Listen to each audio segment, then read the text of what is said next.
இன்னைக்கு தமிழ்நாடு சின்ன பொண்ணுங்களுக்கு மட்டும் இல்ல, வயசான முதியவருக்கும் ஒரு சேஃபான பிளேஸா அப்படின்றதுல ஒரு மிகப்பெரிய ஒரு கொஸ்டின் மார்க் ஒண்ணு எழுந்திருக்குங்க. ரீசென்ட்டா அதாவது நேத்து பாத்தீங்கன்னா, வேளச்சேரியில 61 வயசு முதியவர் ஒரு பெண் வந்து ரேப் பண்ணப்பட்டிருக்காங்க. அதுவும் அதுல வந்து 15 வயசு பையன்லாம் வந்து அதாவது என்குயரிக்காக அழைச்சிட்டு வந்து திருப்பவும் இப்போ வந்து ரிலீஸ் பண்ணிட்டு இருக்காங்க. ஆரம்ப காலகட்டத்துல வந்து இந்த என்கொயரி முதல்ல ஸ்டார்ட் பண்ணோனே பாத்தீங்கன்னா 8 பேர் வந்து போலீஸ் வந்து அரெஸ்ட் பண்றாங்க, என்கொயரி பண்றாங்க. கடைசியில 2 பேருக்கு வந்து அதாவது கோர்ட்ல வந்து ப்ரொடியூஸ் பண்ணி ஜுடிஷியல் கஸ்டடியில அவனே எடுத்து இன்னும் விசாரணை நடத்திட்டே இருக்காங்க. இதுக்கு பின்னாடி ஏதாவது பேக்ரவுண்ட் இருக்கா, எவ்வளவு நாளா ஃபாலோ பண்றாங்க, எல்லா விஷயத்தையும் வந்து இன்னைக்கு போலீஸ் வந்து அனலைஸ் பண்ணிட்டு இருக்காங்க. இதெல்லாமே பார்த்தோன்னே வந்து டிஎம்கேயோட லீடர் ஆஃப் பொசிஷன் இன்னைக்கு தமிழ்நாட்டில் leader of position Udhayanidhi Stalin sir இருக்காரு. அவர் என்ன சொல்லியிருக்காருன்னா வந்து இன்னைக்கு டிவிக்கு வந்து ஒரு 15 நாள் ஆட்சி நடந்திருக்கு. இந்த 15 நாள் ஆட்சியில பாத்தீங்கன்னா 19 செக்ஷுவல் அசால்ட் அதாவது வந்து ரேப் கேஸ் வந்து பதிவாயிருக்கு. அதே மாதிரி கிரைம் அகெயின்ஸ்ட் உமன் பெண்களுக்கு எதிரான குற்றங்கள் பாத்தீங்கன்னா 25க்கும் மேல தாண்டிருச்சு. இதாவது வந்து உங்க நாளே ஆட்சி நடக்கிற நாட்களே பாத்தீங்கன்னா 15 நாள் தான். ஆனா இன்னைக்கு வந்து 25 கேஸ் ரிஜிஸ்டர் ஆயிருக்கு அப்படின்னு சொல்றாரு. நான் இந்த ஒரு வீடியோ நான் என்ன மாதிரி கொண்டு போகணும்னு நினைக்கிறேன்னா வந்து இது வந்து டிஎம்கேயோட லிஸ்ட் எடுத்து டிஎம்கே லிஸ்ட்ல ஸ்பைக் ஆயிருக்கு. டிஎம்கேயோட ஃபர்ஸ்ட் மாசம் வந்து 400 கேஸ் ரெஜிஸ்டர் ஆயிருக்கு. அவங்களோட ஃபர்ஸ்ட் வருஷம் வந்து முன்னாடி இந்த கவர்மெண்ட் இந்த தமிழ்நாடு என்டையர் ரெக்கார்டோட ரொம்ப அதிகமா இருக்குன்னு நான் அந்த மாதிரி டேட்டா எதுவுமே எடுக்க வேணாம்னு எனக்கு தோணுது. ஏன்னா உண்மையாலுமே அதாவது நம்ம சேனல்ல பாத்தீங்கன்னா வந்து எந்த ஒரு பொலிட்டிக்கல் பயாஸ்னஸ் இல்லாம இருக்கணும்னு எனக்கு தோணுதுங்க. உண்மைன்னா உண்மைன்னு சொல்லணும், இல்லைன்னா தப்புன்னு சொல்லணும். அது வந்து தெளிவா நான் வந்து ஒரு நாலேஜ் பேஸ்டா அதாவது வந்து இன்னைக்கு நடக்கிற இந்த அரசியல் சூழ்ச்சிகள் இதுல இருந்து தள்ளி இருந்து இந்த சேனலை கொண்டு போகணும்னு நான் நினைச்சிட்டு இருக்கேன். உண்மையாலுமே இந்த ஒரு விஷயம் வந்து டிவிக்கு பொலிட்டிக்கல் பார்ட்டி டிவிக்கு கவர்மெண்டோட ஒரு மிகப்பெரிய ஒரு டிராபேக்கா மிகப்பெரிய ஒரு கெட்ட விஷயமான்னு கேட்டீங்கன்னா ஆமாங்க, கண்டிப்பா இது வந்து நம்ம ஏற்றுக்கொள்ளணும். டிவிக்கு பொலிட்டிக்கல் பார்ட்டிக்கு இது ஒரு பெரிய நெகட்டிவ் சைடுன்னு கூட சொல்லலாம். ஏன்னா வந்து அதாவது முதல்வர் பாத்தீங்கன்னா வந்து 500 அந்த உமனுக்கான தனியான செப்பரேட்டான காப்பு அந்த தனியான செப்பரேட்டான போலீஸ்லாம் வந்து இன்ட்ரடியூஸ் பண்ணாரு. இந்த போலீஸ்லாம் இன்ட்ரடியூஸ் பண்ணோடனே வந்து அவங்களுக்கு தனியான சீருடை கொடுத்தாரு.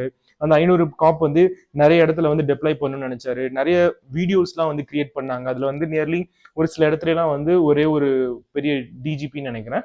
அவங்க பாத்தீங்கன்னா ஒரு வீடியோ எடுத்து ஒரு 2-3 கார்ல மட்டும் இந்த விமென் ஸ்பெஷல் ஃபோர்ஸ் அதை வந்து பெண்களுக்கான இந்த தனிப்படை அமைக்கிறதா வந்து அது மாதிரிலாம் போட்டுட்டு இருந்தாங்க. உண்மையாலுமே அதெல்லாம் ஃபங்க்ஷன் ஆயிடுச்சுன்னா அது மெயினான ரீஜன்ல அதுவும் வேளச்சேரியில பாத்தீங்கன்னா இந்த மாதிரி ஒரு கிரைம் அதுவும் அதிகாலையில அவங்க வாக்கிங் போகும்போது சொல்றாங்க. அவங்க எந்திரிக்கும் போது அவங்க கொஞ்சம் நடந்து போயிட்டு இருக்கும்போது இந்த மாதிரி ஒரு கிரைம் கண்டிப்பா நடந்தே இருக்காது. என்ன நடந்துச்சு அதை நம்ம டீட்டெயிலா பார்ப்போம் வாங்க. வீடியோக்குள்ள போறதுக்கு முன்னாடி இந்த வீடியோவை லைக் பண்ணுங்க, நம்ம சேனலை சப்ஸ்கிரைப் பண்ணுங்க. அது எங்க எல்லா டீமுக்கு இந்த என்டையர் டீமுக்கு ஒரு மிகப்பெரிய ஒரு உதவியா இருக்கும். நம்ம இப்ப இந்த இஷ்யூக்குள்ள வரலாம். அதாவது வந்து இந்த விஷயம் நான் என்ன நினைக்கிறேன்னா வந்து தமிழ்நாட்டுல வேற ஏதாவது ரீஜன் நடந்தா கூட இது வந்து ஒரு மிகப்பெரிய ஷாக்கிங்கா நம்ம எதிர்பார்த்திருக்க மாட்டோங்க. ஏன்னா வந்து யூஸ்வலா இந்த மாதிரி செக்ஷுவல் அட்டாக் இந்த மாதிரி நிறைய விஷயங்கள் வந்து இதுவரையும் தமிழ்நாடோட பாஸ்ட்ல பாத்தீங்கன்னா நடந்துட்டு தான் இருந்திருக்கு. டிவிக்கே வந்து அதை சேஞ்ச் பண்ணும் அப்படின்னு சொல்லி இருந்திருக்காங்க. கண்டிப்பா நம்ம வெயிட் பண்ணி பார்ப்போம். ஆனா இன்னைக்கு சென்னை ரீஜன்லயே நடந்தது பாத்தீங்கன்னா டிவிக்கு ஒரு டிராபேக் தான். உண்மையாலுமே அதாவது இன்னைக்கு மெயினான ரீஜன்லயே சென்னையே வந்து ப்ரொடெக்ட் பண்ண முடியல அப்படின்னு பார்க்கும்போது ஒரு பெரிய ஒரு டிராபேக் தான். அதாவது வேளச்சேரியில் என்ன நடந்திருக்குன்னா எக்ஸாக்டா 61 வயசு முக்கியமா மனநலம் குன்றிய ஒரு உமன் ஒரு பொண்ணு என்ன பண்றாங்க, ஒரு பாட்டினுங்க. இது வந்து 61 வயசுன்னு ஆப்வியஸ்லி ஒரு பாட்டி தான். அவங்களுக்கு பாத்தீங்கன்னா வீடெல்லாம் கிடையாது. நம்ம சென்னையில அது ஒரு மிகப்பெரிய விஷயம். என்னன்னா வந்து ஹோம்லெஸ் விமென்ஸ்லாம் அதிகமா இருக்காங்க, ஹோம்லெஸ் மென்னும் அதிகமா இருக்காங்க. எப்படின்னா வந்து அவங்களுக்கு வந்து வீடெல்லாம் எதுவும் இருக்காது, அவங்க வந்து ஒரு ஆதரவற்ற நிலையில இருப்பாங்க. ஸோ அந்த மாதிரி நிலைமையில இருக்க நிறைய மக்கள் வந்து சென்னை ரீஜன்ல இருக்காங்க. நியர்லி அவங்க வந்து ஒரு 5000க்கும் மேற்பட்டவங்க இருக்காங்க அப்படின்றதுல வந்து நிறைய சர்வேஸ் சொல்லுது. அதாவது நம்ம தமிழ்நாட்டில் இருக்க இஷ்யூ என்னன்னா வந்து அதாவது அதாவது ஹோம்லெஸ் விமென்ஸுக்கு பாத்தீங்கன்னா அதுக்கான அந்த ஒரு கவர்மெண்ட் ப்ரொடெக்ஷன் வந்து அதிகமா இல்லை. அதே மாதிரி இத்தனை பேரை வந்து தனியா ஒரு இதுல தங்க வைக்கணும், ஒரு ஆசிரமத்தை தங்க வைக்கணும், அதை கொண்டு போகணும், அந்த மாதிரி நிறைய விஷயங்கள் வந்து தமிழ்நாட்டுல இல்லதாங்க. ஸோ இதுல ஒரு பெரிய ஒரு கேப்னு ஒண்ணு இருக்கு. இப்போ என்ன நடந்திருக்கு தெரியுமா? இந்த ஹோம்லெஸ் விமன் என்ன பண்றாங்க, 61 வயசு அவங்களுக்கு காலையில ஒரு 4 மணிக்கு என்ன பண்றாங்க, ஒரு வாக் போயிட்டு இருக்காங்க.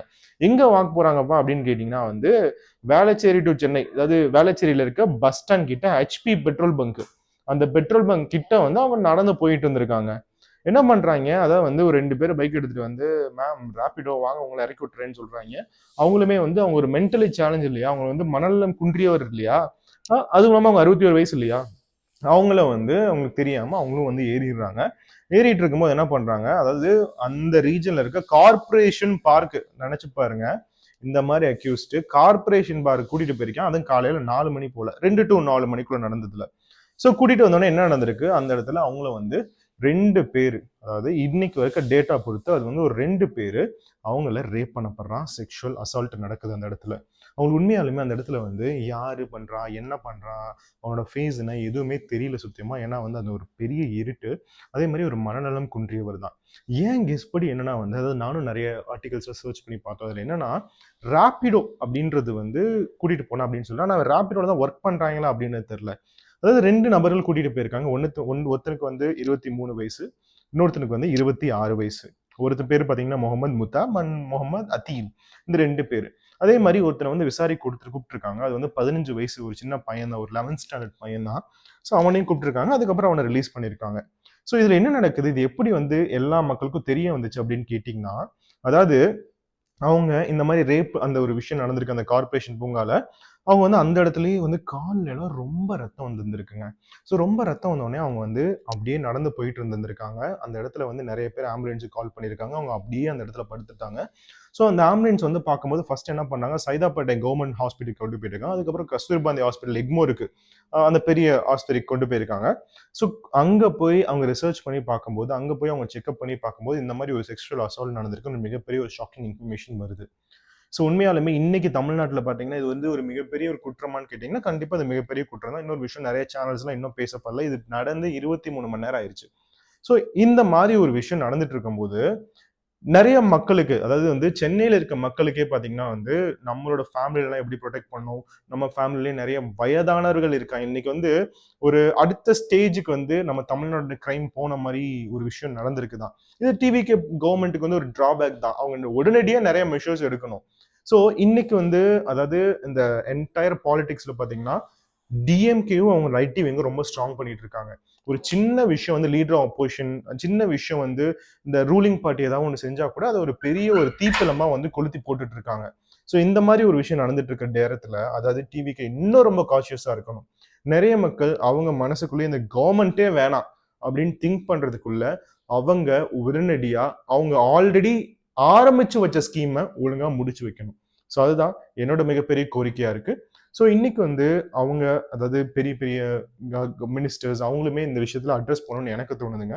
ஸோ நீங்க என்ன நினைக்கிறீங்கன்றத கமெண்ட் தெரிவிங்க. இதுதான் இன்னைக்கு நடந்த ஒரு சின்ன ஒரு வீடியோவா கிரியேட் பண்ணணும்னு தோணுச்சு. ஸோ இந்த வீடியோ லைக் பண்ணுங்க, நம்ம சேனல் சப்ஸ்கிரைப் பண்ணுங்க. மிக்க நன்றி.